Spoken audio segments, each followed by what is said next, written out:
Quelle est celle qui reste encore à appliquer, celle qui vous paraît la plus pertinente et que vous voudriez faire avancer? Tout ce qui concerne le marché de l'emploi et l'importance de la sécurité professionnelle, de ce qu'on appelle la sécurité sociale professionnelle, ce que nous avons appelé flexsécurité, ce que nous avons appelé, parce que dans flexsécurité, il y a flexibilité qui, elle, a été très bien appliquée déjà, et il y a sécurité qui ne l'a pas été du tout. C'est-à-dire le fait de donner à tous les gens en situation de travail, de vouloir changer d'un travail ou de ne pas avoir du travail, un contrat de travail, parce que se former est une activité socialement utile, chercher un emploi est une activité socialement utile. Ça, c'est le grand axe qui a été microscopiquement mis en application dans les contrats de transition professionnelle. Sur Rome, je dirais rapidement une seconde que, en effet, l'Empire romain s'est effondré, enfin l'Empire romain d'Occident au IVe siècle, mais comme vous savez, il n'a pas vraiment disparu parce qu'il s'est investi dans la totalité de la société occidentale. Et d'une certaine façon, c'est ce qui arrivera à l'Empire américain. C'est que l'Empire américain, un jour, disparaîtra, comme tous les empires, mais il s'insinuera, il s'est déjà insinué dans toutes les sociétés, et comme nous sommes tous encore aujourd'hui, 2000 ans après, tous romains, regardez ce qui est autour de nous dans cette salle, nous serons tous sans doute pendant des milliers ou des centaines de siècles, parmi d'autres choses, américains ou anglo-saxons dans certaines dimensions, et je l'espère aussi dans bien d'autres européens. Quant à la discussion sur est-ce que la science peut ou non permettre de prévoir, il m'arrive souvent de penser qu'il y a au fond deux grands théoriciens de l'avenir. L'un, c'est Marx, parce qu'il disait qu'on pouvait prévoir l'avenir par la science, et il l'avait magnifiquement prévu, parce que quand on lit vraiment Marx, et pas tous ceux qui ont essayé de le déformer après, Marx disait que le socialisme viendrait après le capitalisme et pas à la place, donc c'est l'immense théoricien des grands mouvements de fond.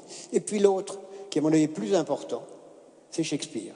Shakespeare. Oui, parce que Shakespeare, quand vous lisez Shakespeare, vous vous rendez compte qu'il avait vraiment, lui, compris que l'histoire des hommes, c'est pas une histoire scientifique, c'est l'histoire de caprice et de passion, de folie et d'aventure, et que nous sommes beaucoup plus shakespeariens que marxistes. Et c'est beaucoup plus glamour que la science de ce point de vue-là. C'est beaucoup plus intéressant. C'est terrifiant ce que je viens d'entendre, ce que nous venons d'entendre de la part d'un financier, d'une certaine mesure, sur l'absence de mémoire à propos de la crise financière. Oui, c'est vrai, mais M. Deray me permettra, pour le plaisir de la conversation, de lui dire que je ne suis pas d'accord du tout. Et que, mais c'est juste pour le plaisir de la conversation, que je vois au moins à l'assurance 3 responsabilités dans cette crise. Une responsabilité sur le passé, une responsabilité sur le présent et une responsabilité sur l'avenir. Responsabilité sur le passé. La principale cause de la crise, ça a été le développement des produits spéculatifs. Pourquoi est-ce qu'ils ont été développés?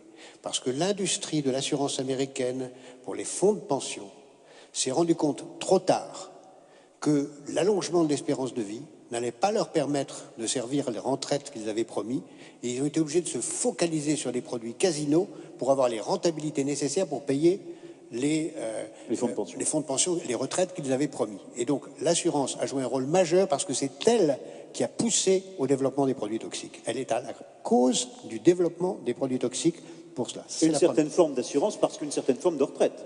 À cause des retraites de capitalisation, premièrement. Deuxièmement, dans la gestion concrète de la crise. L'assurance a malheureusement été au cœur de la gestion concrète de la crise parce que non seulement AIG, vous l'avez tout à fait bien dit, avait nourri en son sein une banque qui en effet a fait non pas l'essentiel du chiffre d'affaires, mais vous l'avez dit, l'essentiel des profits et puis des pertes, mais parce que l'assurance a laissé se développer un produit d'assurance incroyablement sophistiqué, incroyablement nécessaire, mais qui est devenu incroyablement pervers, qui s'appelle les crédits default swap. C'est-à-dire les mécanismes d'assurance sortis du système d'assurance que les assureurs ont ensuite récupérés pour faire des profits fantastiques avec et qui ont lavé tout le monde de toute responsabilité. C'était le règne de l'irresponsabilité générale que les assurances ont couvert.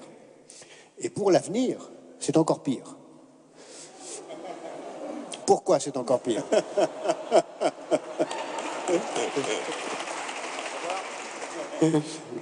Je vous ai dit que c'était pour le plaisir de la conversation, alors ne quittez pas la conversation. Pourquoi c'est encore pire? Si vous voulez, on peut changer de rôle. Non, pardonnez-moi, mais si vous voulez... Attendez, je voulais finir. Oui, j'ai compris. Entre le présent, le passé et l'avenir... L'avocat que vous êtes aura la parole après le procureur. C'est normal. Oui, pourquoi pour l'avenir?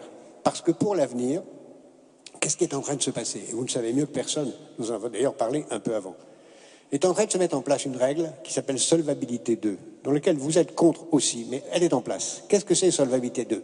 C'est une règle qui va vous obliger à une prudence extrême dans un univers d'extrême obscurité, parce que j'oublie de dire que si les banques sont très coupables, les banques sont au moins tenues de respecter certains ratios et de transparence que les assureurs ne font pas. Parce qu'il n'y a aucun organe international d'assurance, alors qu'il y a la BRI qui assure une transparence des banques. Mais il n'y a pas de BRI des assurances.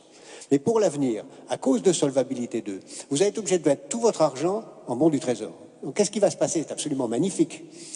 Les assureurs vont mettre tout leur argent en bons du Trésor. Alors quand on regarde avec ça un point de vue de Sirius, moi, assuré, je vais donner mon argent de cotisation d'assurance à une compagnie d'assurance qui va le passer en bons du Trésor, qui va financer uniquement le déficit de l'État. Et donc moi, avec mon assurance, je vais financer uniquement le déficit de l'État. À quoi sert une compagnie d'assurance? À être uniquement un organe de gestion de la dette publique. Bravo. Et ça vous inspire quoi, cette idée de la dépression et de ces... D'abord, faire plaisir aux parents, c'est pas si mal, si les parents sont un modèle. Si les parents sont un modèle de réussite, de progrès, etc., comme c'est le cas dans beaucoup de pays, et Maurice a merveilleusement décrit ce que moi aussi je vis, puisque je suis très peu en France et beaucoup ailleurs dans le monde, et je vois en effet cette extraordinaire énergie qui est surgie dans la planète et qui en effet paraît, je vais revenir là-dessus, manquer ici. Et en effet, il y a cette volonté un peu partout de faire mieux que ses parents, d'aller au-delà de la génération précédente. Ici, c'est vrai qu'on a un peu le sentiment qu'on ne fera pas mieux que la génération d'avant et que, de toute façon, on est condamné. Mais toujours pour le plaisir de la conversation, donc de la dialectique... Non, c'est Maurice.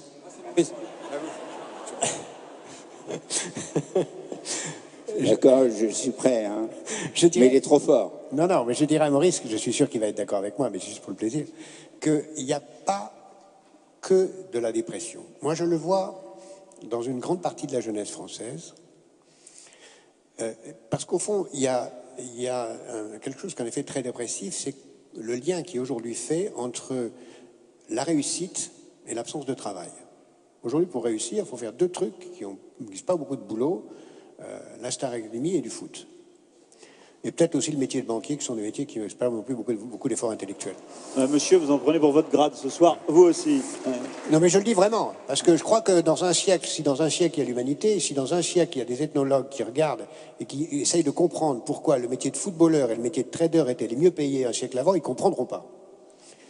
Donc je pense qu'aujourd'hui, en effet, c'est très difficile de se mobiliser pour faire quelque chose qui rapporte une réussite morale ou financière, alors que les métiers qui rapportent semblent peu justifiés. Mais en même temps, là où je pense qu'il y a quelque chose qui est très différent et qui donne un moteur, c'est une dimension qu'on voit surgir dans la jeunesse occidentale, et pas ailleurs, et c'est pour moi le maître mot du projet de l'avenir, c'est l'altruisme. L'altruisme. Contre, de façon radicale, le projet de la liberté égoïste, est en train d'apparaître un projet d'altruisme, qui commence par un altruisme intéressé. J'ai intérêt au bonheur des autres, parce que le bonheur des autres est la condition de mon propre survie et de ma propre précaution. Mais de façon beaucoup plus vaste, qu'est-ce qui est en train de se passer?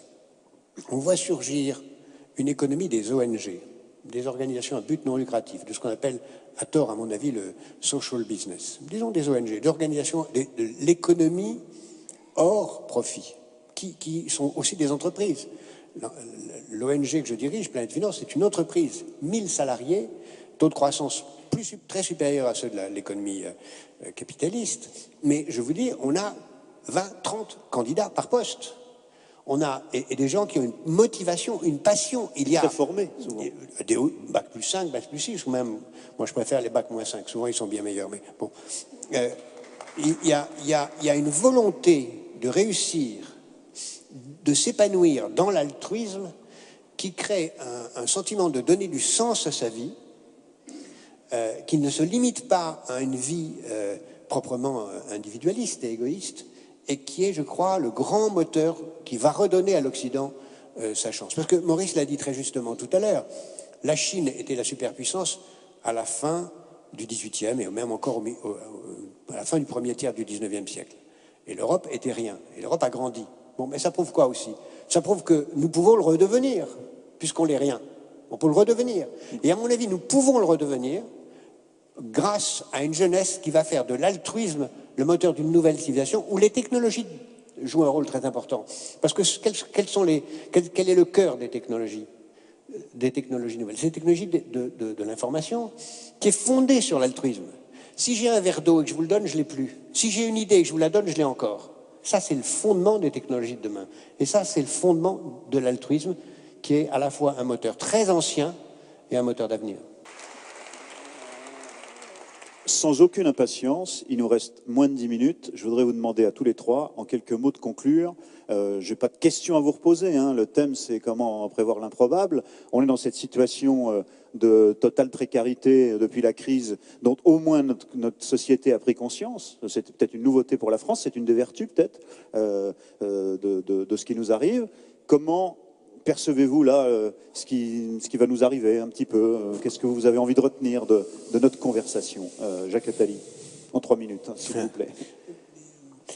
Il me semble qu'il y a un fil conducteur de tout ce qu'on vient de dire, c'est qu'il y a à la fois une extrême montée de la précarité liée à la liberté individuelle, et que cette précarité a deux faces. Elle a une face extraordinairement destructrice, qui est plus rien ne tient, plus rien n'est solide, aucun contrat. Nous sommes même conduits à être déloyaux à l'égard de tous les autres, puisque tout est précaire, donc y compris le contrat. Et nous sommes en effet impatients à l'égard des autres.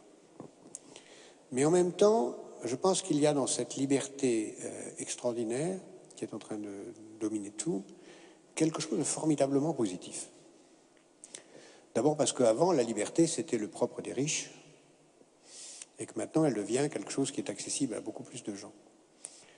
Ensuite, parce que dans l'impatience, il peut y avoir l'aspect négatif qui est le désir de changer tout en permanence de façon destructrice, mais il y a en même temps le désir du neuf, le désir de la création, le désir de l'intensité du temps, le désir de ne pas perdre son temps, parce que une des grandes leçons, une des rares leçons qu'on peut retenir avec le temps qui passe dans la vie, c'est qu'on ne vit qu'une seule fois. Et que l'impatience, c'est une qualité pour que le temps soit le plus intense possible. À condition de placer ce temps dans une volonté d'un projet qui lui donne une réalité, une épaisseur. Dans ce cas-là, l'impatience est la condition de l'excellence de la vie. Donc je dirais pour ma part que je pense que nous devons aujourd'hui avoir conscience de cette précarité, la vivre comme une chance, parce qu'elle est l'occasion de rencontres, elle est l'occasion d'opportunités, elle est l'occasion de risques. Et les risques, c'est tout ce qui peut nous arriver de meilleur, parce que c'est comme ça qu'on cherchera à se dépasser. Et en même temps, c'est aussi une façon d'être soi-même, plus encore soi-même.